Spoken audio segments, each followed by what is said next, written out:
Ahí está. Bueno, ahora está grabando, se supone. Bien. Les decía, como sospecharán, la clase de hoy está destinada a otra garantía. Nosotros habíamos arrancado a ver el tema de las garantías, ¿se acuerdan? Es decir, la idea de, la idea de que aquello que decía Thomas Hobbes, ¿no? Es decir, las palabras que no descansan en la espada son, o las leyes que no descansan en la espada son meras palabras que lleva el viento, ¿no? Es decir, siempre es necesaria una espada, una garantía para la efectiva vigencia de los derechos, si no son simples palabras que no tienen asidero en la realidad, que no tienen de alguna forma vigencia, podríamos decir, dependiendo del autor, ¿no? Pero serían cuestiones que serían vigentes. Eso es las garantías. Habíamos visto las garantías genéricas, habíamos hablado de todo lo que tiene que ver con las garantías genéricas, habíamos dicho que son aquellas que de alguna forma abonan el terreno, de alguna forma habilitan, facilitan la vigencia de los derechos humanos, ¿no? Como por ejemplo la separación de poderes, ¿no? Es decir, aquello que decían los franceses, aquel país que no tenga una constitución, que no tenga separación de poderes, no, no será una república, no tendrá una constitución, ¿no? Es decir, esas garantías que no protegen ningún derecho humano concreto, sino que lo que hacen es favorecer la vigencia en términos generales de derechos humanos, ¿no? Es decir, por ejemplo, el Estado democrático, ¿no? No podría decir, bueno, no garantiza un derecho humano o no garantiza el derecho humano a la libertad de expresión, pero vaya uno a ejercer la libertad de expresión en un régimen autocrático y vea lo bien que le va a ir, ¿no? Es decir, no lo garantiza específicamente, pero sí lo hace de forma ahí. Las siguientes clases habíamos empezado a hablar de la primera de las garantías específicas, que era la garantía específica jurisdiccional del habeas corpus, y ahí habíamos hablado del habeas corpus correctivo, es decir, esa especie de invento mucho más reciente que poco tiene que ver, si se quiere, con el habeas corpus clásico, pero que de alguna manera cayó ahí, digamos, ¿no? Quedó ahí, y bueno, la clase que viene sus compañeros les explicarán dos ejemplos prácticos, casos prácticos de sentencias donde sentencias no, una demanda y una sentencia donde se reclama un habeas corpus correctivo y en la sentencia se aplica justamente el habeas corpus correctivo. Así que nada, lo dejamos para la semana. Pero ahora nos toca hablar de otra garantía específica, también jurisdiccional, igual que el habeas corpus, que es el acceso a la información pública. Sí, Francini, ahí va, dale contexto.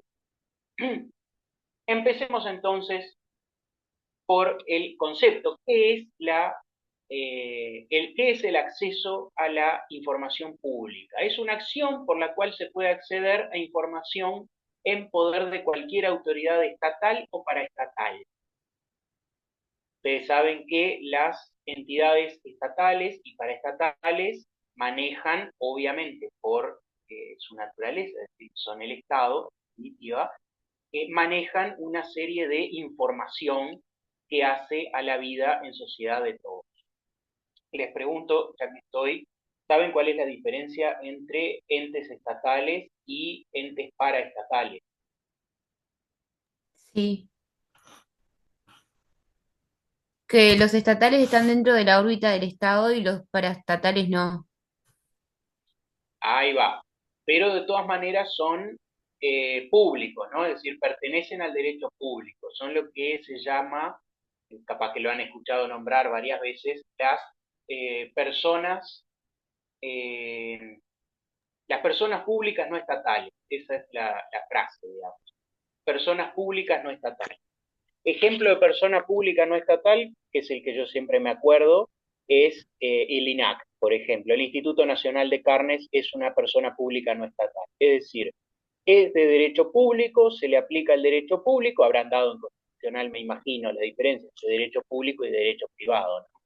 Todas esas diferencias. El derecho público es aquel que regula la cosa pública, el derecho privado que regula las relaciones entre particulares. Dígame, Menini. No, otro ejemplo es son las cajas, ay, no me salen ahora, la que aportan los abogados y eso. La Claro, universitaria, ¿no es? no le sale porque está traumada, porque La caja no sabe profesional. Ahí va la caja profesional. exactamente, es ese gran trauma que tenemos todos de la caja profesional. También es una persona pública no estatal o un ente paraestatal. Sí, la caja profesional Y es el IMPO otra. también es, ¿no? El INPO también, publicaciones oficiales, es una persona pública no estatal y hay muchísimas más, no me acuerdo. Siempre me acuerdo, a ver, les voy a ser sincero, siempre me acuerdo del Instituto Nacional de Carnes porque mi padre fue 19 años inspector nacional de carnes, entonces es como que para mí el INAC, viejo INAC, eh, parte de mi infancia, ¿no? Pero sí, las más importantes en realidad no son el INAC, pero bueno, forma parte de mi infancia, es un recuerdo traumático, que es la que más me acuerdo. Pero sí, el INPO, las cajas de jubilaciones y pensiones, todas esas son, ahí va, como dice Azambulla, será, el INIA también, acá le decían caja profesional, este, el Fondo Nacional de Recursos, usted sabe que no sé, la verdad que no sé, no tiene mucho sentido que sea perfecto, pero en el Uruguay cualquier cosa es posible. De hecho, si ustedes se fijan, uno de los cometidos estatales más fundamentales debe ser publicar las leyes y los decretos, ¿no? Y sin embargo lo hace una persona pública no estatal como el INPO, que es el que lleva adelante el diario oficial y el registro de leyes y decretos. La UAM no, creo que ese es municipal, es departamental. Pero bueno, está. Hay una larga lista de personas públicas. La cuestión es lo importante. ¿Qué es lo importante a destacar o a remarcar? Cualquier autoridad, estatal o paraestatal, es decir, se le pide, es una acción por la cual se puede acceder a información. Es decir, el ente, la persona, sea estatal o no estatal, tiene información, poder, y ustedes quieren acceder a esa información. ¿Por qué quieren acceder a esa información? Lo vamos a ver en un ratito. Pero la idea es que ustedes quieren acceder a esa información, pueden acceder a esa información y no importa si la autoridad que está en poder de esa información es estatal, es decir, el Estado en sentido estricto, el Estado en sentido estricto es poder ejecutivo, poder legislativo, poder judicial, entes públicos, servicios descentralizados, gobiernos departamentales, Corte Electoral, Tribunal de lo Contencioso Administrativo, y todo eso es el Estado, digamos, clásico. Las paraestatales son, hace un ratito, de las personas públicas. No importa si es INAC o si es el Palacio Legislativo, si tiene información y yo quiero acceder a ella, puedo hacerlo a través de esta acción, la acción de acceso a la información pública. Garantiza la vigencia del Estado de Derecho y fomenta el ejercicio del derecho a la libertad de pensamiento y de expresión. Y acá es la pregunta, ¿por qué decimos que el acceso a la información pública fomenta el ejercicio del derecho a la libertad de pensamiento y de expresión? Porque si uno quiere ejercer la libertad de pensamiento y uno quiere ejercer la libertad de expresión, ¿qué necesita como insumo para pensar uno? A ver, piensen. Ejerzan la libertad de pensamiento que tienen, piensen. ¿Qué necesitan para poder pensar? Informarse, Exactamente, informarse. información. Exactamente, información e información de la mejor calidad posible, ¿no? Es decir, información verídica que se supone es la que está en manos del Estado, ¿no? Es decir, no suposiciones o me lo dijo mi cuñado que trabaja en Antel, me dijo que esto es así. No, no, información verídica, certificada, información con cierta trazabilidad, si se quiere. Dígame, Medina. Sí, una consulta. Por ejemplo, en la parte jurídica de secundaria, la parte donde tienen los expedientes, acceder a un expediente es acceso a la información. Sí, toda información que tenga el Estado, toda información que tenga el Estado es accesible, salvo algunas excepciones, que obviamente son excepciones, que son las que vamos a ver ahora en un ratito y las vamos a describir. Un expediente puede ser información, primero, los expedientes son por definición públicos, es decir, cualquier persona puede acceder a un expediente. Acá estamos hablando de información que de repente no es pública de por sí. Por ejemplo, se utiliza esto mucho, se ha utilizado mucho para lo que son los estudios ambientales, ese tipo de cosas, ¿no? Es decir, la cantidad de, por ejemplo, me acuerdo cuando fue la crisis hídrica, la cantidad de sal que había en el agua, bueno, eso no es información que sea per se pública o de origen pública, pero se hace un acceso a la información pública. Bueno, hace, sin caer en apreciaciones personales y políticas, hace muchos años, este mismo instituto lo utilizaron dos periodistas, eh, Viviana Ruggero y Patricia Madrid, que a través de un acceso a la información pública hicieron una investigación que a la larga y tras muchas idas y venidas terminó en la dimisión del entonces vicepresidente de la República, ¿no? O sea, después, cuestiones políticas aparte, digamos, el hecho fue ese. Y toda esa peripecia, digamos, que terminó con la dimisión del vicepresidente, arrancó justamente con esto, ¿no? Con un pedido de acceso a la información pública que hicieron esas dos periodistas que accedieron a un montón de información que estaba en un ente público, en el caso que les menciono, estaba en ANCAP, la Administración Nacional de Combustibles, Alcoholes y Portland, eh, tenía determinada información a la que los periodistas accedieron y ahí, bueno, ahí ejercieron de alguna manera no, ejercieron su derecho a la libertad de pensamiento a través de la investigación y a la libertad de expresión a través de la libertad de prensa, ¿no? Y a través de la libertad de prensa, todo el Uruguay, digamos, tuvo insumos de alguna manera para digamos, evaluar una situación con información de calidad, ¿no? Es decir, no con, insisto, me lo contó mi cuñado que trabaja en CAP que tal cosa, tal otra. No, información trazable, rastreable. Pero bueno, nos estamos adelantando. Así que, ¿qué se puede pedir? Cualquier información en manos de cualquier persona, sea estatal o paraestatal. Ya vimos lo que son los paraestatales, ya vimos lo que son los estatales. Cualquier información que esté en manos de estatales o paraestatales puede ser pedida. ¿Quién puede pedir? Y acá tenemos que irnos a el artículo 3 de la ley. Ay, no puse el número de la ley. Bueno, me olvidé.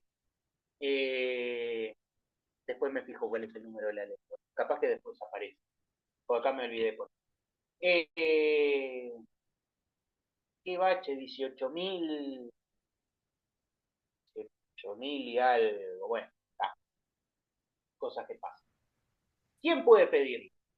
O sea, ¿quién está legitimado? ¿Se acuerdan que cuando vimos habeas corpus, habíamos dicho quién puede pedir el habeas corpus? Acá lo mismo, ¿quién puede pedir información pública? El acceso a la información pública es un derecho de todas las personas, sin discriminación por razón de nacionalidad o carácter del solicitante, y que se ejerce sin necesidad de justificar las razones por las que se solicita la información. De vuelta, lo mismo. Secreta, confidencial y reservada, 18381, ahí va, gracias. Siempre es bueno tener apuntador. A veces pasa. La 18381, artículo número 3, entonces, acceso, ¿quién puede pedir? ¿Quién puede solicitar la información? Todas las personas, cualquiera. De vuelta, lo mismo. Siempre la idea de los derechos humanos es abrir la cancha, no es limitar, prohibir, no es poner requisitos exagerados. Siempre la idea de los derechos humanos es habilitar a que la mayor cantidad de personas puedan acceder a sus derechos. Esto es lo más importante. Acuérdense, caracteres de los derechos humanos, que además siempre es pregunta cantada de examen, caracteres de los derechos humanos, universalidad. La idea es que todos puedan acceder a los derechos humanos. Por eso, ¿quién puede pedir información? Cualquiera. No hace falta ser fiscal, no hace falta ser juez, no hace falta ser ministro de Estado, no hace falta tener un amigo en un alto cargo de gobierno, no hace falta ser amigo del comisario, no hace falta nada. Cualquier persona que quiera puede pedir información. Bien, se están arreglando por los grupos. Se entiende, no hace falta explicar demasiado. Sin discriminación por razón de nacionalidad o carácter del solicitante, y que se ejerce sin necesidad de justificar las razones por las que se solicita la información. Esto también es importante. Si el día de mañana ustedes van a una oficina pública y dicen, quiero esta información, el funcionario público no le puede contestar, ¿y usted para qué lo quiere? No, no se puede para qué lo quiere, a usted qué le importa. Yo le quiero esta información y punto. ¿Por qué? Bueno, el caso que mencionábamos hace un rato, que digo, lo menciono porque me parece que muestra o deja en evidencia, digo, el caso es el del presidente. Yo lo menciono porque me parece que es un ejemplo, digamos, radical, ¿no? Es decir, hasta dónde puede llegar el acceso a la información pública, o sea, puede llegar hasta consecuencias de carácter nacional y de carácter histórico, ¿no? Puede llegar a lugares insospechados el acceso a la información pública. ¿No? Ahora imagínense que previendo todo lo que se venía a continuación, el funcionario de ANCAP le hubiera dicho a estas dos periodistas, no, mire, ¿para qué quiere usted esa información? Y ahí le tendría que haber dicho, no, la queremos para para investigar a quien ahora está en la vicepresidencia. ¿Usted qué cree? ¿Que los funcionarios que le iban a decir? No, sí, se la doy con toda la alegría del mundo. No, los funcionarios le iban a decir, no te doy nada. ¿Por qué? Porque lo vas a usar para investigar a mi jefe, lo vas a usar para investigarnos a nosotros, lo vas a usar para investigar cosas que nosotros no queremos. Y entonces no hace falta justificar la razón, no hace falta justificar por qué se quiere pedir, ahí va, como dice Tarabini, la demora, ¿no? La cajonean, la demoran, sí, está en trámite, ya viene, igual después vamos a ver los plazos que tiene esto, porque también se establece plazos justamente para evitar eso, ¿no? Ahí va, ¿no? Para que no la demoren más de lo que debería ser demorada, porque acá somos pocos y nos conocemos todos como la publicidad es una broma. En toda la pública, como en todos lados, hay gente buena y hay gente, ¿no? Pero bueno, como en todos, de las oficinas privadas también, de los empleados, no nos vamos a asustar. Pero la idea justamente es evitar vivezas, ¿no? Evitar ideas raras. Bueno, quedó claro entonces. ¿Quién puede pedirla? Cualquiera. Siguiente pregunta. ¿Qué se puede pedir? ¿Qué información se puede pedir? Y acá tenemos el artículo 4, nos da el concepto de información pública. ¿Qué es la información pública? Se presume pública toda información producida, obtenida, en poder o bajo control de los sujetos obligados por la presente ley. ¿Cuáles eran los sujetos obligados por la presente ley? A coro me lo tendrían que decir.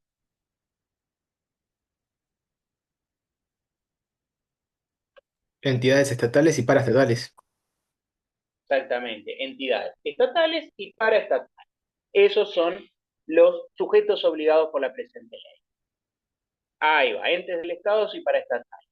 Un poco reducido el coro, uno por micrófono, el otro por chat, medio reducido el coro. Quedaron 90, ahí de los 92 que hay, quedaron, bueno, 89, quedaron un poco caídos. Pero sujetos obligados entonces, entes estatales y paraestatales, y la información que se presume pública es la producida. Ejemplo de información producida por un ente público. A ver, ¿qué se les ocurre?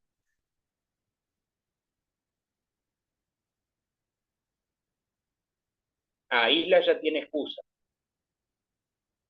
¿Qué información puede ser producida?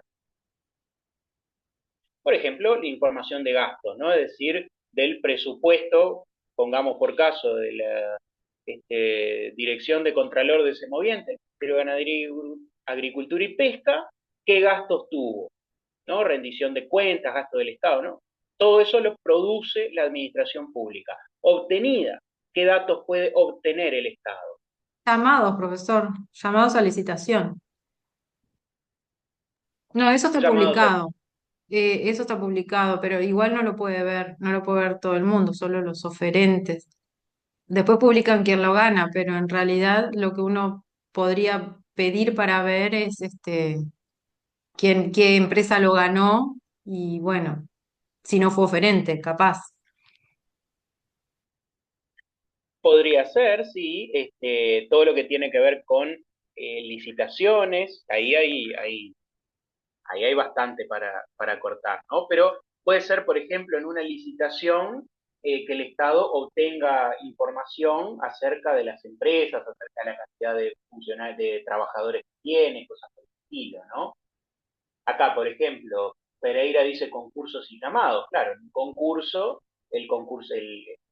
se postula, el postulante ofrece su información, ¿no? ¿Qué información ofrece? Bueno, todos los méritos, todo lo que uno ofrece como mérito, es decir, me recibí en tal año, suponiendo que se recibió de una privada, ¿no?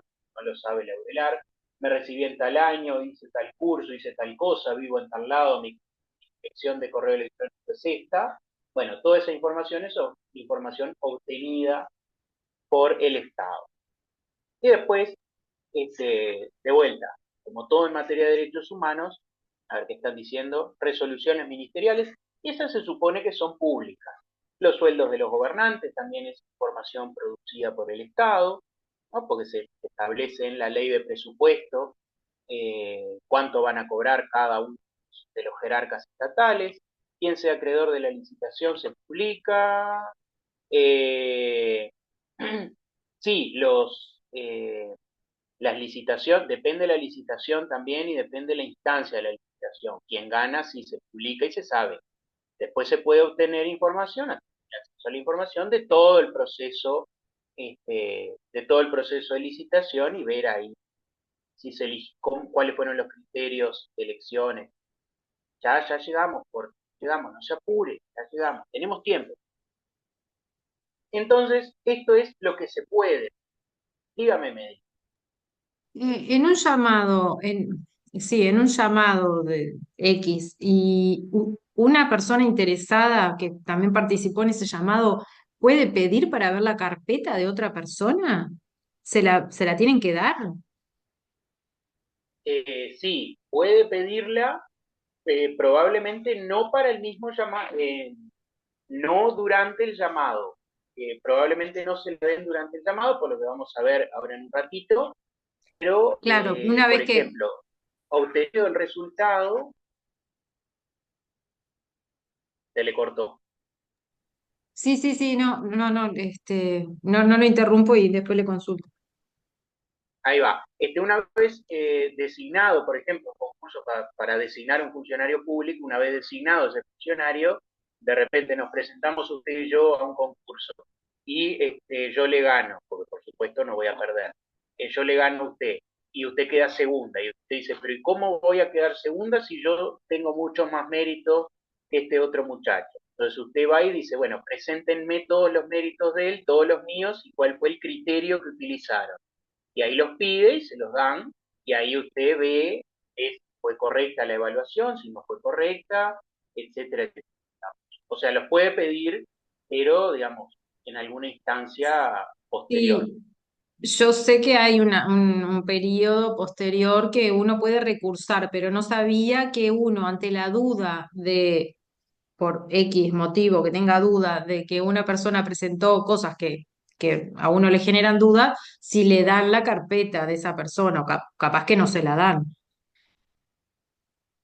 Capaz que no se la dan y bueno, ahora vamos a ver cómo funciona. Pero lo importante, quedémonos con esta idea. Información pública se presume, de vuelta, se presume, Vamos a ver que después hay algunas limitaciones. Se presume pública toda información producida, obtenida o en poder o bajo control de los sujetos obligados, que son personas estatales o paraestatales, con independencia, esto no lo veo, con independencia del soporte en el que estén contenidas. Es decir, puede ser modalidad papel o puede ser archivo digital. Cualquiera de las dos modalidades, o sea, cualquier soporte que si está tallado en piedra también lo pueden pedir aunque esté tallado en piedra. Pues tendrán que ir con un copiador para copiarlo, pero se puede.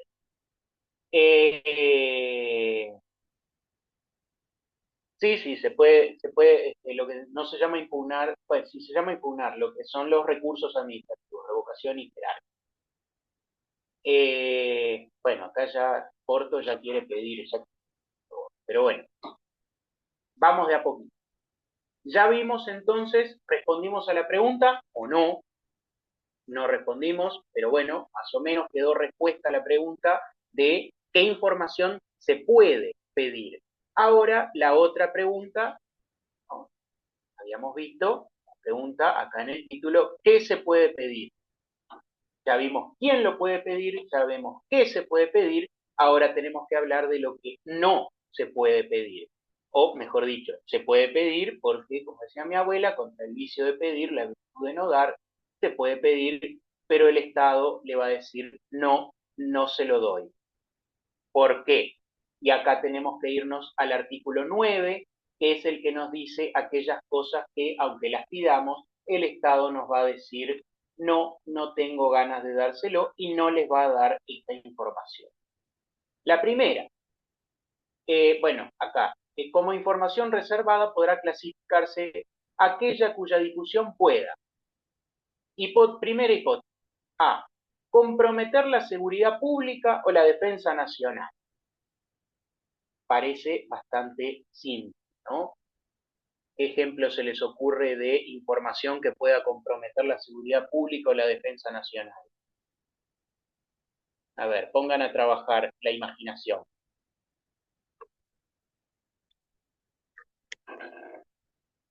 A ver, Albornoz, diga. Información de algún funcionario público importante, como puede ser el presidente, por ejemplo. Ahí va, pido, mando al general que está a cargo de la Casa Militar, que depende de la Presidencia de la República, le pregunto y le digo cuáles son los horarios del señor presidente de la República, ¿no? Porque ando con ganas de ponerle un estivo y quiero saber por qué calle se mueve, qué horarios hace, por dónde va la oficina, ese tipo de cosas, ¿no? Eso puede comprometer la seguridad pública o la defensa nacional. A ver, Pereira, dígame. Información acerca de la investigación policial de un caso, por ejemplo. Yo no le escucho. ¿No me escucha? Ahora la escuché.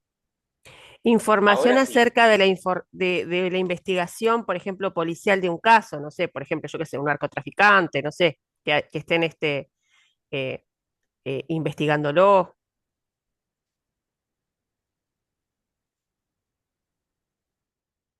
Ahí va, podría ser información de que me presento ante el Poder Judicial y digo, buenas tardes, yo tengo mi teléfono intervenido y que el Poder Judicial le va a decir, no, mire, eso compromete la seguridad haciendo una investigación, podemos tener tu teléfono intervenido.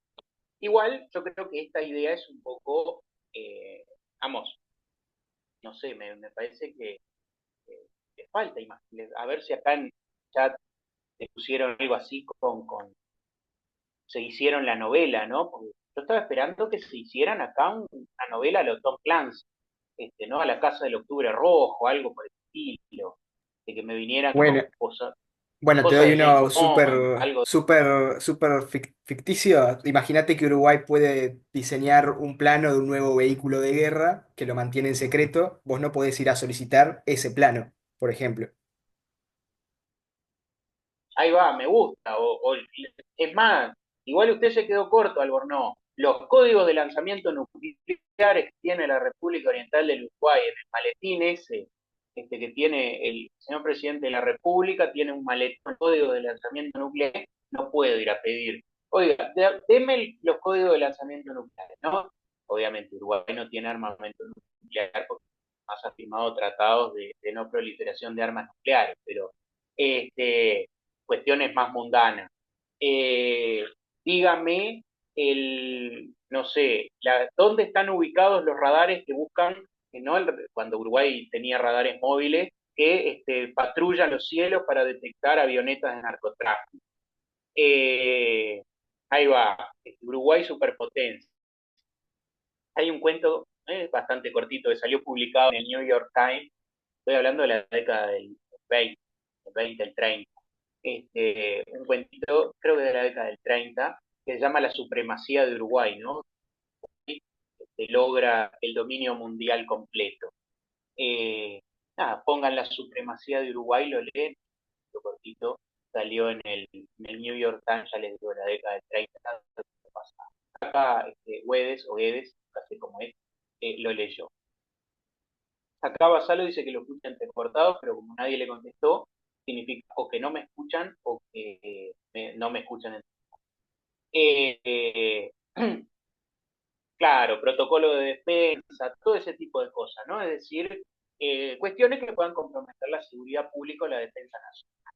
Los horarios, como decían hace un rato, los horarios y los caminos que hace el presidente para atenderle una emboscada, cuál es la distribución de las armas, cómo se, cómo se almacenan las municiones, no sé, cosas por el estilo que puedan servir para poner en peligro la integridad nacional.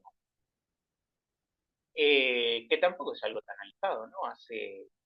El año pasado fue imputada una persona por primera vez, creo, en toda la historia del Uruguay por el delito de atentado contra la integridad del territorio. Es un artículo del viejo Código Penal de 1904. El año pasado debutó ese delito por primera vez en nuestro ordenamiento jurídico, que tampoco es que estemos tan alejados de todo. Bien, esa es la primera hipótesis. La segunda, menoscabar la conducción de las negociaciones o bien de las relaciones internacionales, incluida aquella información que otros estados u organismos internacionales entreguen con carácter de reservado al Estado uruguayo. Ahí va, Islas acá nos habla de los hackeos. Sí, igual, yo qué sé, digo, yo con el tema de los hackeos, este, hackearon la aduana, hackearon la Dinasia,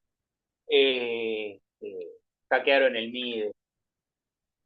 Pero bueno, sí, o sea, hubo ahí una serie de ataques. Pero bueno, es información reservada también la que podría servir para menoscabar la conducción de las negociaciones, ¿no? Imaginemos que Uruguay está en negociaciones con otro país y, no sé, alguna información que tiene el Estado uruguayo podría servir para menoscabar, no sé, me imagino, no me traiga ese tema porque ya tuvimos bastante en este curso.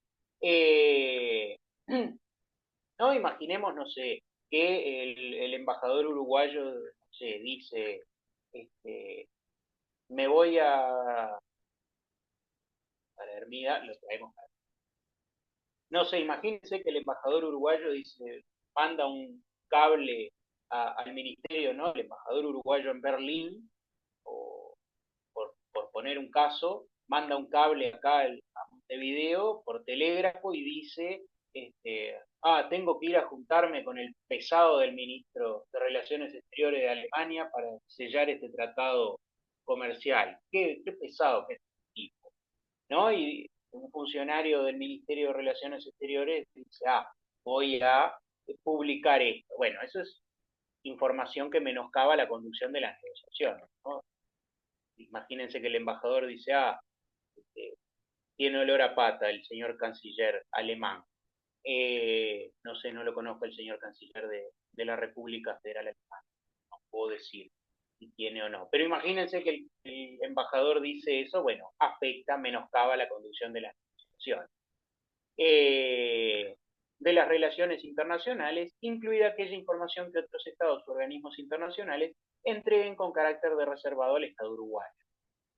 puede ser que otro país nos entregue a nosotros información que no busquen o no sea intención del otro Estado que se divulgue, ¿no? Que se distribuya.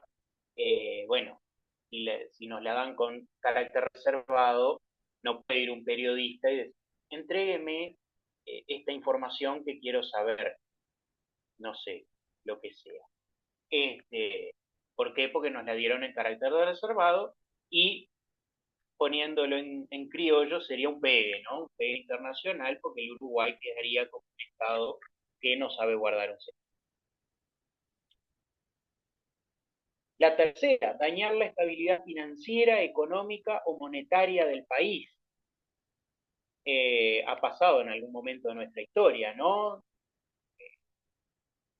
Ahí se debate quién fue el que dio el dato, ¿no? Imagínense que para una situación de crisis económica o de lo que fuera, el ministro de Economía dice, bueno, acá lo que hay que hacer es, por ejemplo, devaluar la moneda porque es la única solución que tenemos y lo vamos a hacer tal fecha.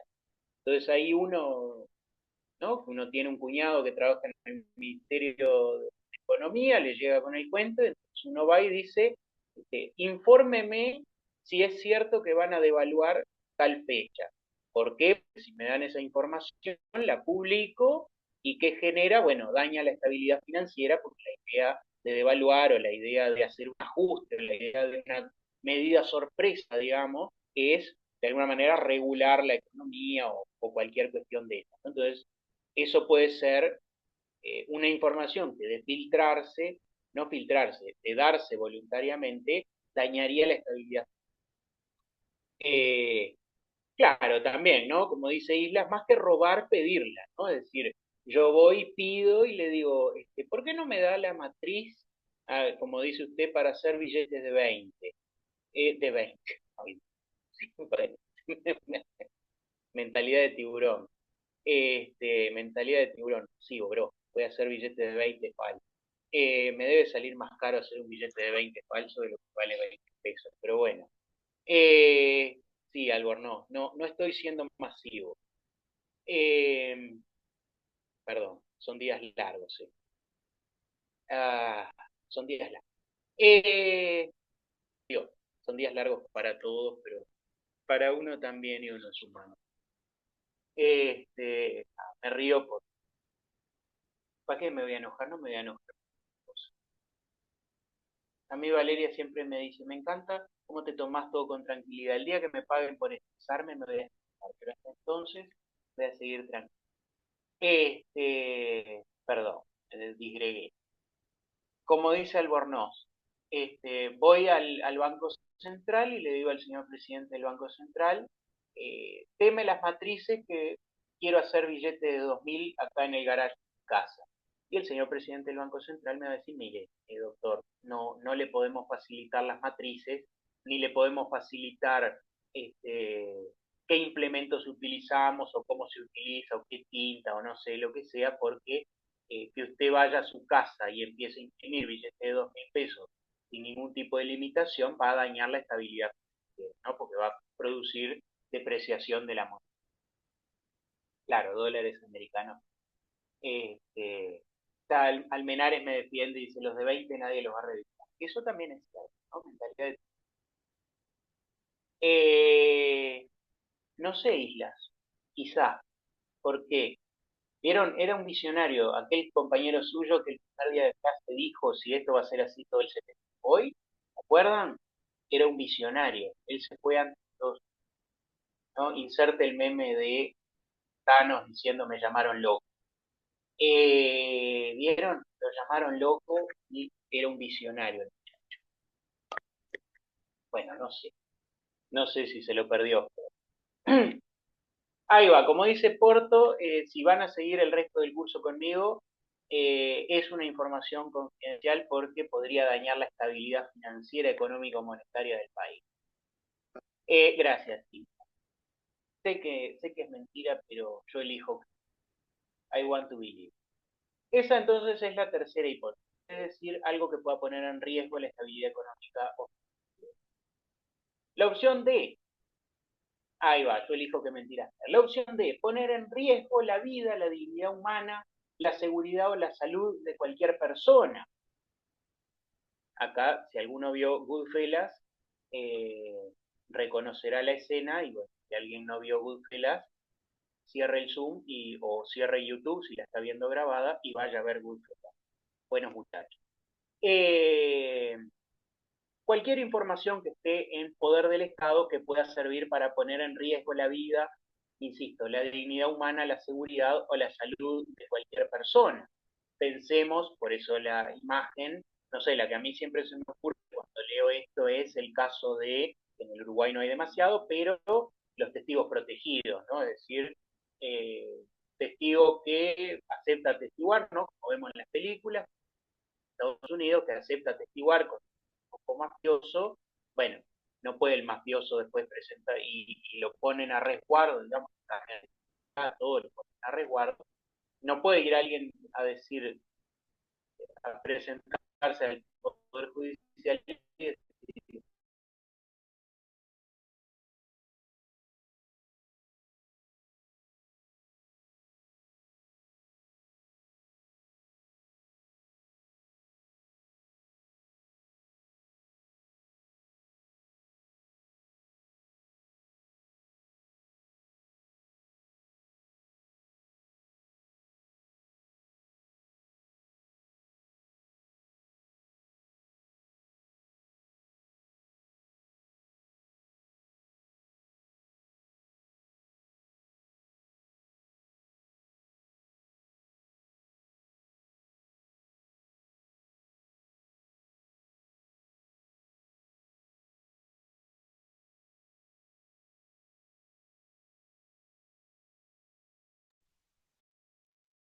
ahora se escucha, Sí, ahora Ahora sí. sí. bien. Para todos los que no creen y dicen, todos los que están con el gorrito de aluminio y dicen que los teléfonos no se escuchan, pueden nombrar testigos protegidos, mafia, todas esas palabras juntas y el teléfono se desconectó. No sé por qué acá la gente como que estoy muteado. Bueno, si ustedes dicen que escuchan, pero bueno, fue nombrar testigos protegidos, mafia, y el teléfono dijo, de esto no quiero hablar más, yo de esto no quiero saber más. Bien, volviendo a la seriedad. Claro, a ustedes se les cortó y no escucharon nada de lo que dije, ¿no?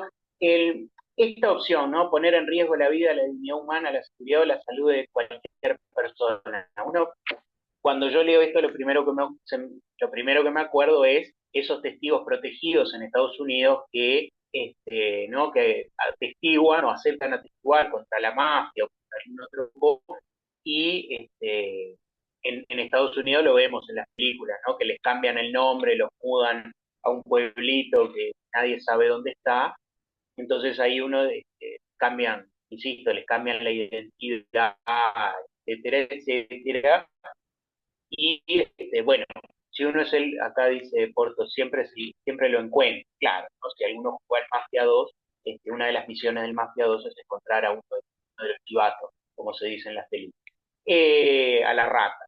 Eh, Nosotros le llamamos el buchón. Digamos, uno mafioso no puede presentarse ante el Poder Judicial y dígame, señor juez, dígame, ya que esto es información que está en su poder y es información que se asume pública, dígame dónde está escondido tal testigo protegido, que voy a ir a pegarle un tiro entre ceja y ceja, ¿no? La famosa omertá. No, no puede. No puede porque pone en riesgo la vida, la vida humana, la seguridad, la salud de cualquier persona. Ahí reitera la seguridad nuevamente entendiéndose la información reservada. Ahí va, la información reservada por algo ¿no? Es decir, eh, tiene alguna razón de seguridad. Les decía, no hay que irnos a las películas, ¿no? Es decir, nosotros tuvimos el año pasado o el anterior, ya no me acuerdo, porque creo que fue ahí a caballo de un año y el otro, eh, el caso de un legislador conocido que se vio intentó, digamos, una tramoya con, una tramoya, no, una investigación con una investigación con funcionarios policiales, ¿no? Que además un funcionario policial era director de un establecimiento penitenciario y todo, que intentó, digamos, buscar quiénes eran los testigos, porque los testigos son anónimos, determinado en el caso del senador, los testigos eran anónimos y se puso en marcha todo un operativo con funcionarios policiales, funcionarios públicos involucrados, que bueno, terminó en una mega causa con varias personas privadas de libertad al día de hoy. Eh, o sea que digo, tampoco es que para esto de los testigos protegidos y de los testigos anónimos hay que irnos a Estados Unidos y a las películas de mafiosos.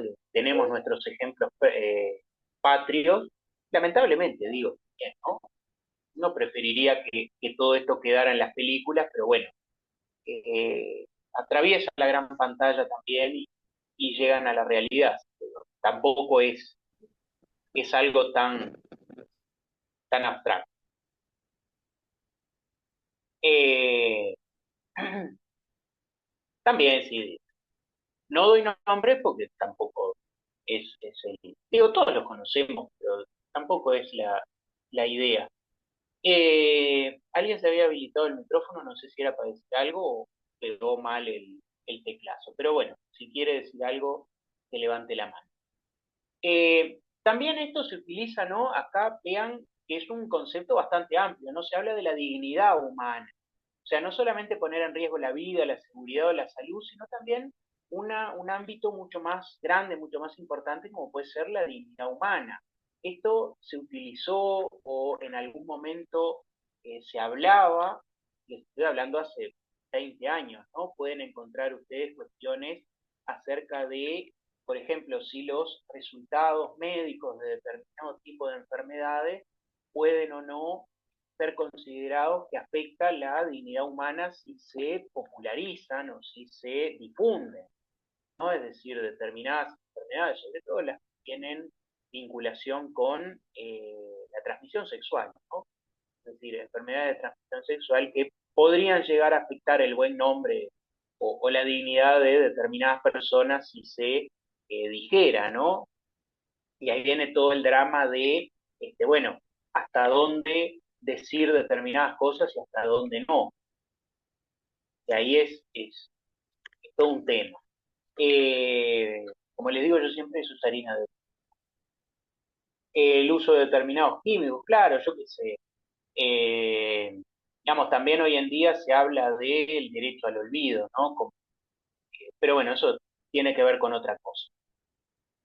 Pero vean que no solamente, digamos, ¿para qué hago esta mención? Para reflexionar, no solamente hablamos de la vida o las seguridades, o la salud, cosas tangibles, ¿no? La vida, la seguridad, la salud son cosas tangibles o bienes que uno puede apreciar o medir, sino que hablamos de la dignidad que de alguna manera implica lo que es el derecho al honor. ¿Se acuerdan? Artículo 7 de la Constitución, todo habitante tiene derecho a ser protegido en el goce de su vida, honor. Saben lo que es el honor, ¿no? El honor es la posición de un individuo frente a la sociedad. Este es el concepto básico de honor. Y también se puede afectar con información que esté a manos del Estado. Pensemos ahora también que intervenciones como por ejemplo el aborto son legales, ¿no? Es decir, una persona, bueno, sí, una persona que se hace un aborto en un hospital público, ¿no? Administrado por la Administración de Servicios de Salud del Estado, AS.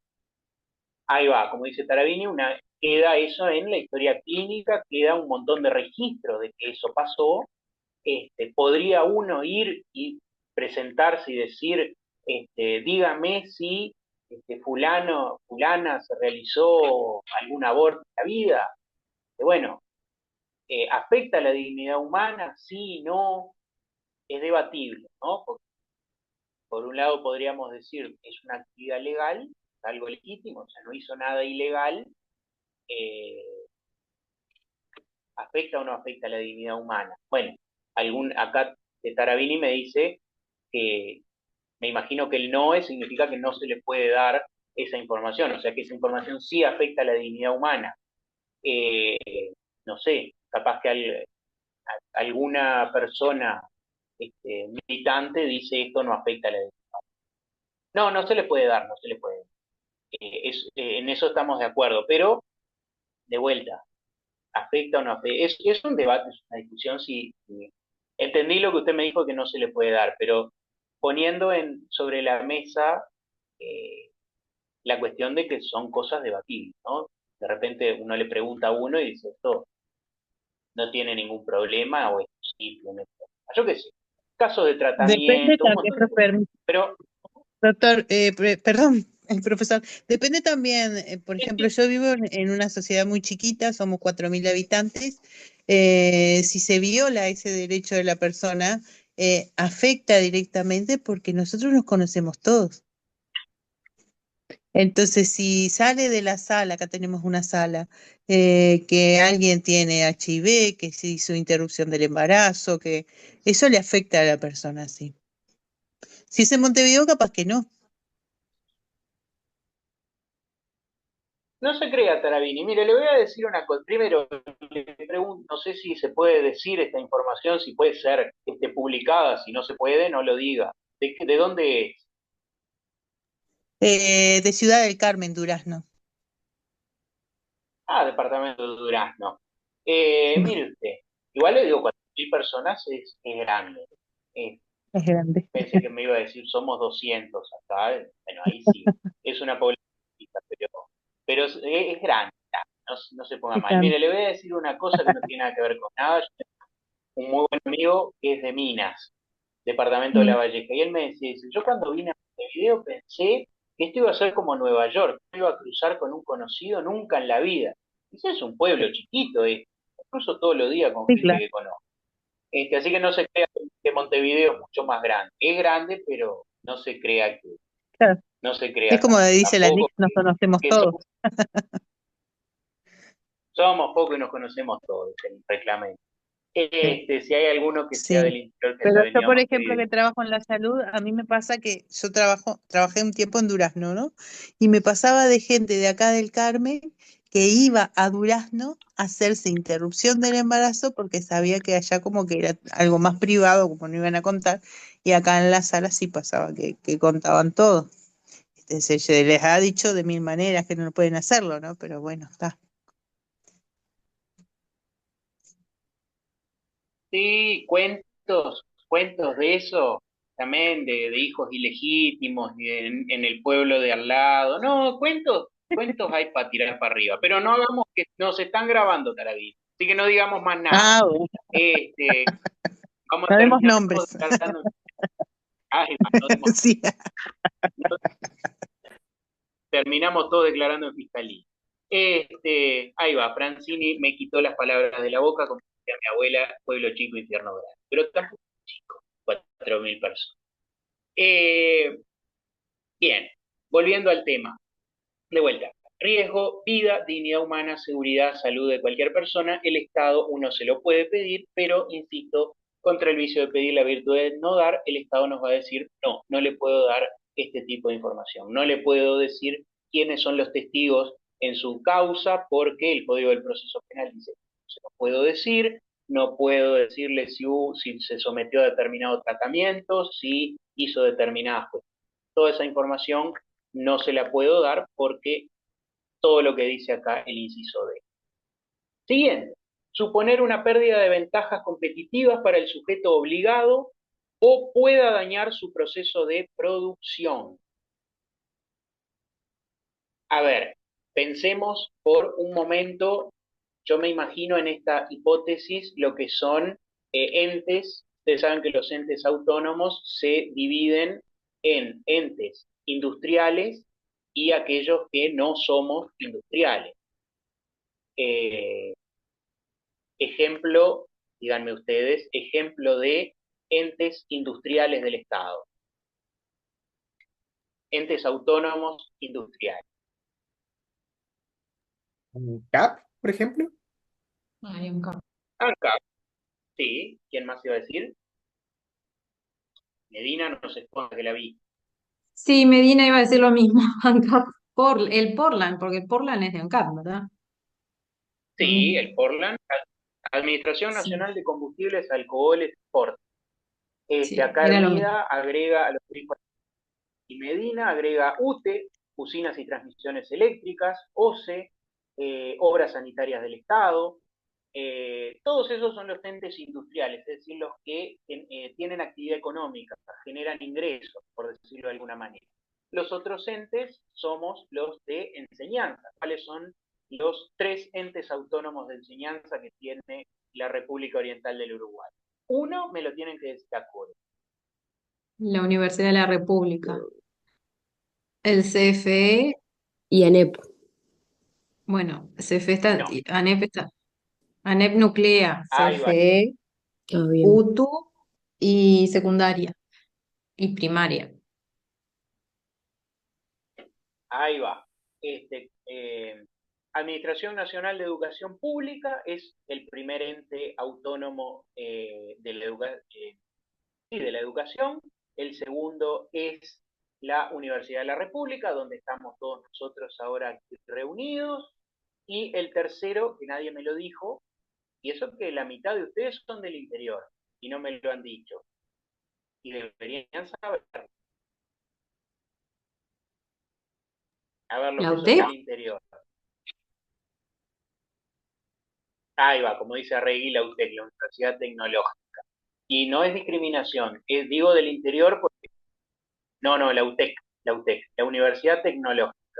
Es un ente autónomo y discriminación para los del interior, porque por su ley orgánica, la UTEC tiene, solamente puede funcionar en el interior, no puede funcionar en Montevideo, legalmente. Así que, por eso es que para los de Montevideo es algo legal.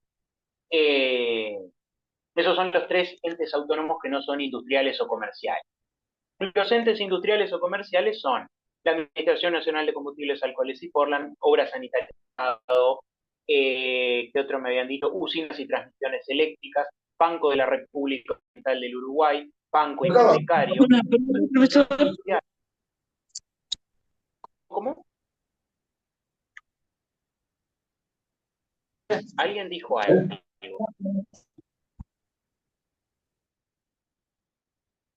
Ah, bien. Dijo algo, pero no debía decir.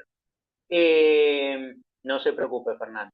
Ahí me recuerda la Administración Nacional de Teléfono, ANTEL. Esos son los entes comerciales e industriales. Imagínense ustedes, el Banco de la República Oriental del Uruguay dice, voy a invertir, no sé, voy a invertir en bono de no sé qué, no sé dónde, las Islas Fiji, porque esto me va a reportar unas ganancias impecables. Bueno, no puedo ir yo y decir, dígame, señor presidente del Banco de la República, ¿dónde va a invertir usted bonos de tal cosa? ¿Por qué? Porque perdería ventajas competitivas el Banco de la República. Yo no puedo ir y decirle a ANCAP, no sé, deme la fórmula de tal cosa. ¿Por qué? Porque ANCAP, no sé si lo sigue haciendo, hace años, muchos años, ANCAP producía, no sé si era un whisky o qué era que producía, tenía una, o sea, Administración Nacional de Combustibles, Alcoholes, Portland, producía Alcohol un producía, alcohol que era bebible, no recuerdo el nombre, Espinillar puede ser. de caña. Espinillar me parece Creo que era. no llegué a probarlo ese.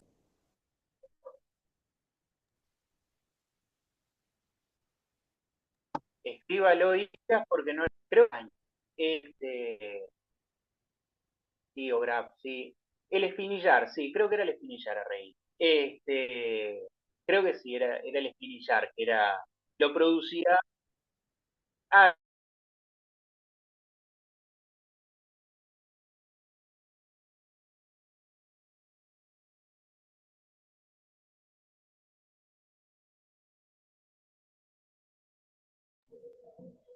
un minuto de paciencia, que esto se cae.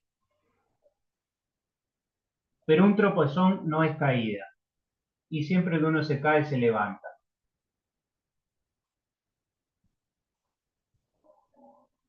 Denme un minuto. Como siempre digo, no sería una oficina pública si no tuviéramos estos problemas. No me diga que se escucha mejor así.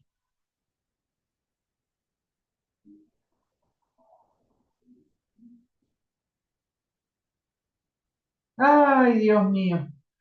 ¿Escuchan mejor así? Sí, Profe, se le bárbaro. escucha bien, sí. Ahora sí. Bueno, entonces sigo Totalmente. así. Si escuchan mejor así. Sí, puse salir de la... Sí, puse salir de la... Todavía voy a poner que finalizar reunión para todos. Ah, y ahora tengo que... Para mí que no, que ustedes lo escuchan peor y dicen, no, vamos a decirle que lo escuchamos mejor y ya está. Total. Mejor escucharlo que no escucharlo. No sé, no estoy tan seguro. No, Pereira, no estoy en el baño, aunque me estoy mandando macana. Por decirlo de una manera fina.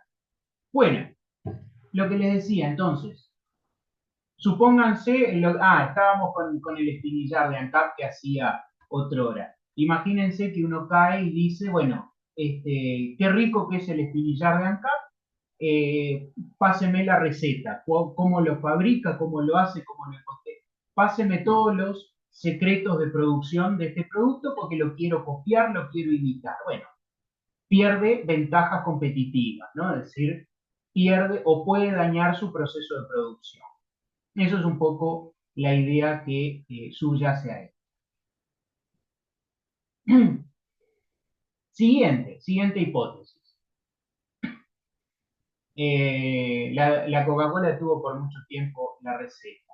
Siguiente hipótesis. Desproteger descubrimientos científicos, tecnológicos o culturales desarrollados o en poder de los sujetos obligados. Y el Estado uruguayo, a través de la Biblioteca Nacional, lleva adelante el registro de patentes y de derechos de autor. O sea que todo aquello que se inventa está patentado y están las patentes registradas en la Biblioteca Nacional, que depende del Ministerio de Educación y Cultura, que forma parte del Poder Ejecutivo, o sea, en un ente estatal, una persona estatal. Pero además también, por ejemplo, la Universidad de la República, que también es un ente autónomo estatal, realiza determinadas investigaciones que incluso llega a patentar muchas de ellas. Recuerdo hace un par de años, la UDELAR había hecho una investigación acerca de determinada cepa de la uva que mejoraba mucho la producción vitivinícola y lo había registrado, o sea, la UDELAR hizo la investigación y la UDELAR registró la patente y cobra, digamos. Si uno quiere realizar el vino de la forma en que la UDELAR descubrió que se hace mejor y que queda mejor y por ende se puede vender más caro, uno tiene que pagarle a la UDELAR, digamos, ese conocimiento, ese know-how. Bueno, uno no puede presentarse ante la UDELAR y decir, bueno, usted es un ente público, infórmeme cómo hace usted este procedimiento y hacerlo de forma gratuita. No puede hacerlo. Así que, ¿por qué? Porque desprotegería un descubrimiento científico, tecnológico, cultural desarrollado o en poder de los sujetos obligados. Me parece que se entiende bastante. Como nota de color, yo hace algunos años, mi madre antes tenía un kiosco, antes de jubilarse tenía un kiosco. Y uno de los proveedores que iba a llevarle siempre, ¿te parece a los músicos? No sé si me pregunta si yo me parezco a los músicos, sí, en decadencia sobre todo. Les contaba, mi madre tenía un kiosco y había uno de los proveedores que llevaba alfajores, que los hacía, eran alfajores caseros, que los hacía en su casa. Y cuando fue, obviamente la Intendencia, el gobierno departamental de Montevideo, le dijo que tenía que hacer los trámites. Y cuando fue a hacer los trámites, el gobierno departamental de Montevideo le dijo que para habilitarlo a vender comestibles, él nos hacía el cuento, ¿no? para habilitarlo a vender comestibles, los alfajores son comestibles, tenía que darles la receta, es decir, cómo hacía esos alfajores, cómo los hacía, cómo los fabricaba, cómo los producía, qué proporciones utilizaba, cuánto de harina, cuánto de azúcar, cuánto de dulce de leche. Tenía que darles la receta. Y este muchacho, Ernesto de nombre, le dijo al funcionario municipal, y hasta el día de hoy me acuerdo porque es una respuesta brillante, le preguntó, ¿y cómo hizo la Coca-Cola para obtener la habilitación de bromatología de la Intendencia? Porque dudo mucho que la Coca-Cola le haya dado la fórmula a ustedes para que ustedes la tengan acá registrada. Y sí, ah, no, Ernesto es un tipo honesto. El pobre Ernesto tuvo que decirle a la intendencia cómo fabricaba los alfajores, qué proporciones utilizaba, cuánto de una cosa, cuánto de la otra. Probablemente la Coca-Cola no haya hecho lo mismo, ¿no? Le haya dado los ingredientes y con eso tenía lo suficiente. Eh, porque vino de afuera aprobada. No sé. El funcionario municipal, el funcionario, digo, departamental, municipal es departamental, no supo qué contestarle y le dijo, la verdad que no sé, porque la Coca-Cola hace muchos años que está autorizada, pero no deja de ser cómico como a veces a uno le piden cosas y a otros no, ¿no? Al pobre Ernesto le pidieron y tuvo que dar toda la información. La Coca-Cola quizás se guardó mejor su secreto. Dígame, Albornoz. En realidad, ¿y qué pasaría si cambia la receta, por ejemplo? Y ahí, si cambia la receta, tiene que ir de vuelta, o sea, no lo puede agarrar el inspector de bromatología, porque bromatología aprobó una cosa y resulta que se está utilizando otra. Entonces, si lo agarra el inspector de bromatología, va a tener un problema. Si cambia la receta, tiene que notificarle. Eh, Ahora creo que es pública. Ah, si es pública, mándemela, Porto, que podemos hacer un negocio ahí con la receta de la Coca-Cola.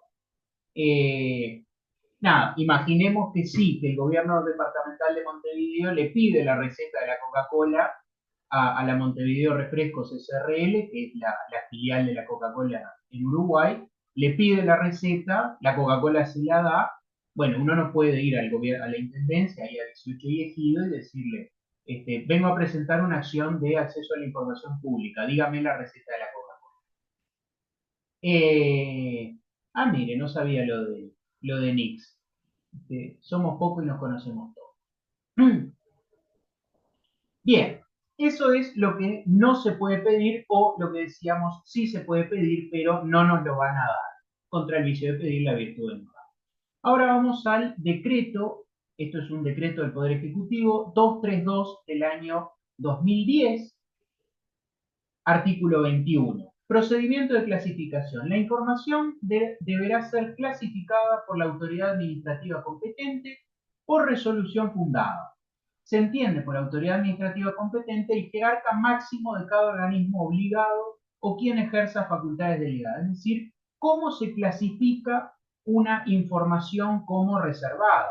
Es decir, lo que habíamos visto nosotros, todas las hipótesis que vimos hasta ahora, eran hipótesis de información reservada, es decir, información que el Estado no puede darle a las personas que lo solicitan.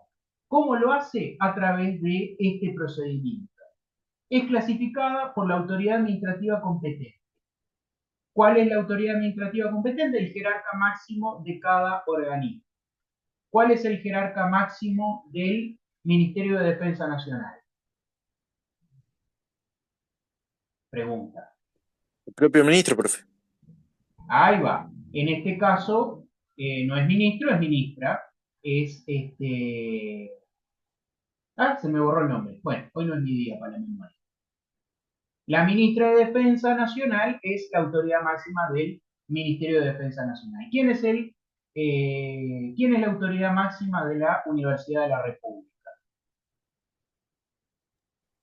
El decano. No, ese es de la Facultad de Derecho. Sería el rector, ¿no?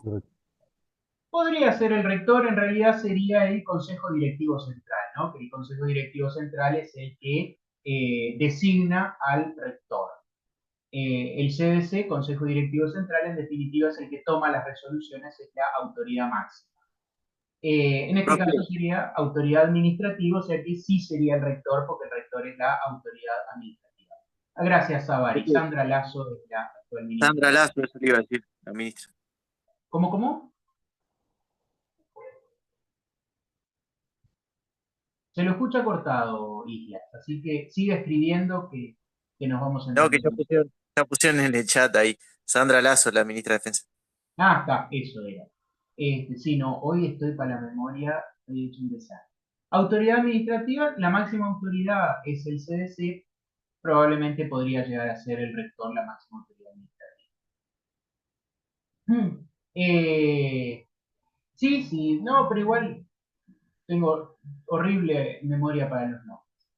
Decreto 232-2010, prueba de daño, la información podrá clasificarse como reservada siempre que en la resolución de la autoridad responsable, debidamente fundada y motivada, se demuestre la existencia de elementos objetivos por oposición a subjetivos, es decir, que no admiten doble interpretación, que son objetivos, que permitan determinar la expectativa razonable de un daño al interés público protegido de acuerdo con lo establecido en el artículo 9 de la ley que se reglamenta. Es decir, solo puede clasificarse como reservada por una resolución debidamente fundada, es decir, tiene que haber una razón, tiene que estar fundamentado. La autoridad no puede decir, esto es reservado y se acabó. Y uno no puede contestar como la madre de uno. Uno le pregunta, ¿y por qué? Dice, porque lo digo yo y se acabó. No, eso no es motivo. Tiene que estar fundada y motivada. Tiene que explicar por qué. ¿Y por qué puede ser reservada? Porque existen elementos objetivos que permiten determinar la expectativa razonable de un daño. Es decir, todo lo que vimos hace un rato. Puede afectar la salud, la dignidad, la vida o la seguridad de una persona, puede afectar la seguridad nacional, puede afectar la economía, todo lo que vimos hace un rato. Puede afectar la propiedad privada, todo eso que vimos hace un rato. Es decir, ese es el daño al interés público protegido.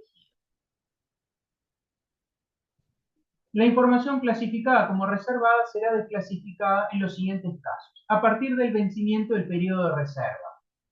Esto ocurre mucho con documentos muy antiguos, ¿no? Que vencido determinado plazo, lo que se decide es desclasificarlo. Se dice, bueno, a partir de ahora esto ya no debería ser reservado porque, yo qué sé, no sé, pasó el tiempo, ¿no? Es decir, eh, no sé, me imagino, cuántos soldados y cómo están pertrechados en la división oriental, que era la división que participó en la guerra del Paraguay, allá en 1860 y pico, en su momento era información sensible que podía afectar la defensa nacional, hoy en realidad pasó el tiempo y ya no.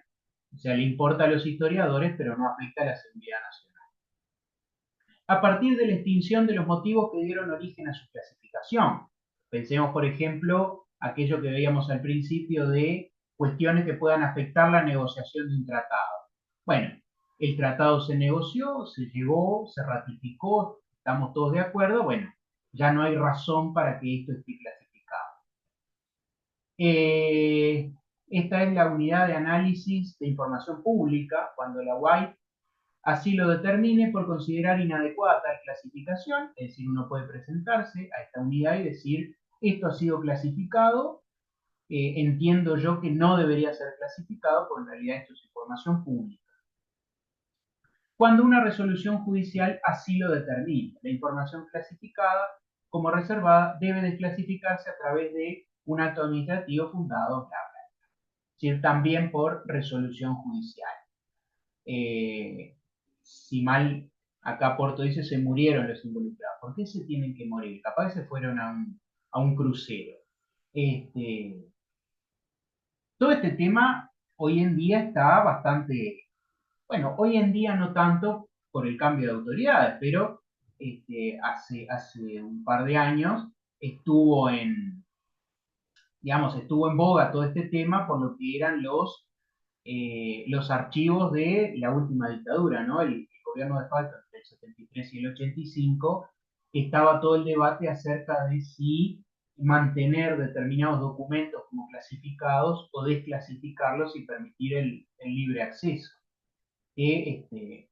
Había, digamos, dos partes en el debate, que era unos que decían que había que desclasificar todo y otros que decían que había que desclasificar, pero siguiendo determinadas reglas, determinado orden, en respeto, también lo que decíamos hace un rato, en respeto a la dignidad humana de las personas involucradas, porque ahí hubo información obtenida en forma ilegítima, a través de torturas, crueles, tratos crueles, inhumanos o degradantes. Bueno, el debate fue ese, o sea, para que vean que este tipo de cosas llegan al debate público, ¿no? Y en aquel momento estuvo bastante en boga, estuvo bastante de moda acerca de si desclasificaron. El debate no era si desclasificaron o no, era la forma en que debía desclasificarse determinada información. También los jueces pueden pedirlo. Si ustedes recuerdan, hace algunos años, un famoso abogado que ahora integra el Poder Legislativo de la República, intentó en algún momento lograr que determinada información que estaba clasificada se desclasificara y tuvo ahí algún éxito moderado con algunos jueces, digamos, que siguieron un poco la línea de que había información que había que clasificar. Después no tuvo éxito por ese lado, lo intentó en octubre del año pasado y ahora es representante nacional. Para que vean, insisto, son todos temas que hacen al quehacer nacional, ¿no? Es decir, nada de esto pasa desapercibido.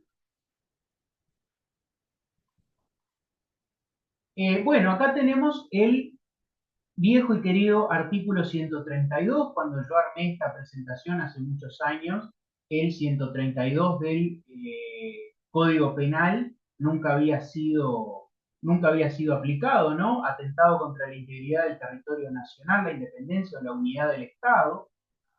Este es el artículo 132, por si alguno quiere anotarlo, del Código Penal. Código Penal que, como siempre digo, rige en el Uruguay desde el año 1934.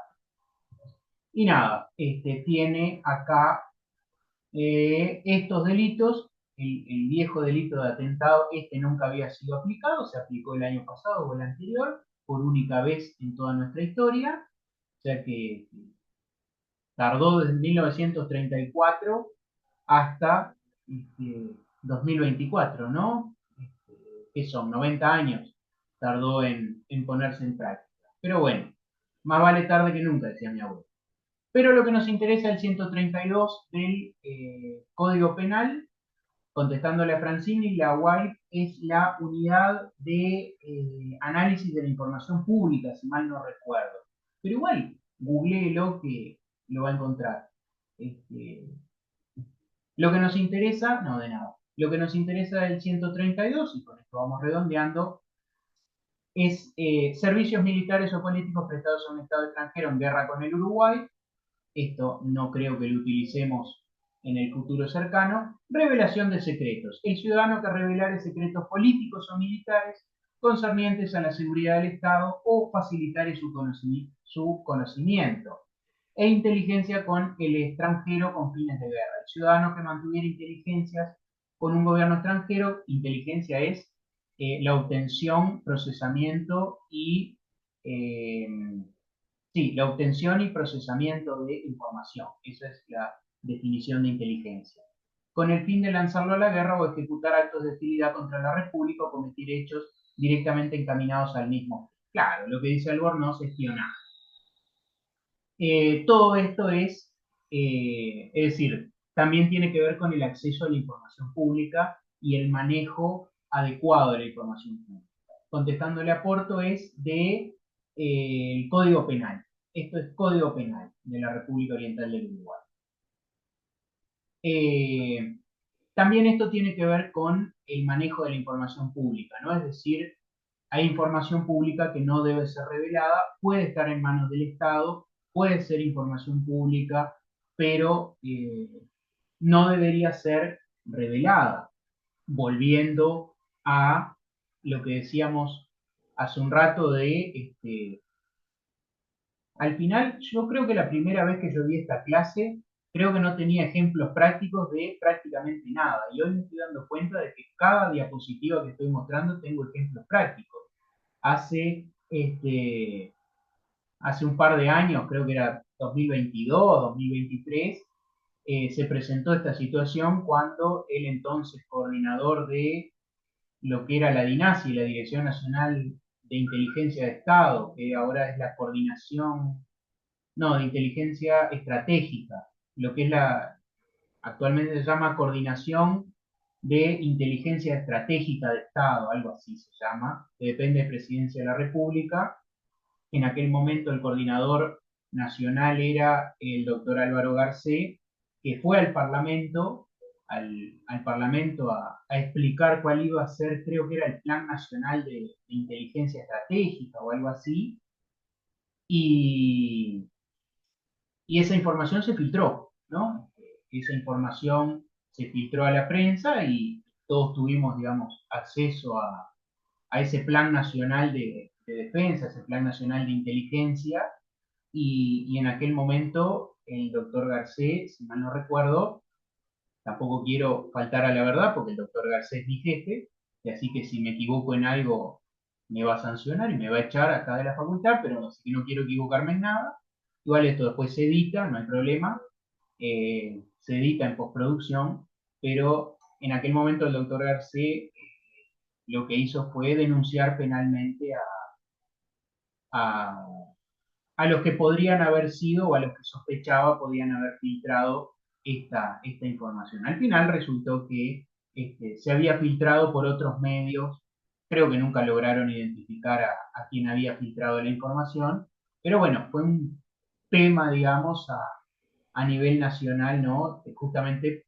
porque es una revelación de un secreto, es revelar información pública que no debería ser revelada. Y bueno, acá tienen, volvemos a la ley, 1838, estoy paltacho. La que les decía hace un rato, artículo 10, tienen lo que es información confidencial, esta ya no es reservada, es confidencial, nada, es ir a la ley y lo tienen, y acá tienen en el artículo 13 el procedimiento que tienen que seguir para solicitar la información pública. Toda persona física o jurídica interesada, Lo que hace falta: identificación del solicitante, nombre y número de documento, domicilio. ¿Por qué tienen que dar el domicilio? Porque si se lo tienen que mandar físico, necesitan mandárselo a un lugar. O si le van a notificar que fue denegado, se lo tienen que notificar en algún lado. Su domicilio y forma de comunicación. Por lo general lo que se utiliza es correo electrónico. Sí, reservado y confidencial son dos cosas distintas. Lo que es confidencial lo tienen acá, en el artículo 10. Es distinto que lo reservado que vimos antes. Identificación, entonces, nombre, número de documento, domicilio, forma de comunicación, descripción clara de la información requerida y cualquier dato que facilite su localización. Es decir, va de perogrullo, ¿no? Si quiero acceder a información, tengo que decirle qué información quiero. No sé, no me puedo presentar en ANCAP y decir, quiero información. Bueno, ¿qué información quiere? No sé, la que tenga. La que tenga a mano. Quiero saber, no sé, mi vocación es chusma, quiero saber cosas. Dígame cosas que usted sepa. No, tengo que hacer una descripción clara de la información que quiero conocer. Ejemplo, niveles de contaminación de las playas de Montevideo, por poner un ejemplo, que a veces salta también en la prensa. Y cualquier dato que facilite su localización. Y opcionalmente, el soporte de información preferido, sin constituir este último obligación para el organismo. Es decir, cómo prefiere tenerlo. Impreso, en un pendrive, por correo electrónico. Bueno, ahí depende el volumen de información también que se maneje, ¿no? Es decir, no es lo mismo la cantidad de copias si es impreso que si no es impreso.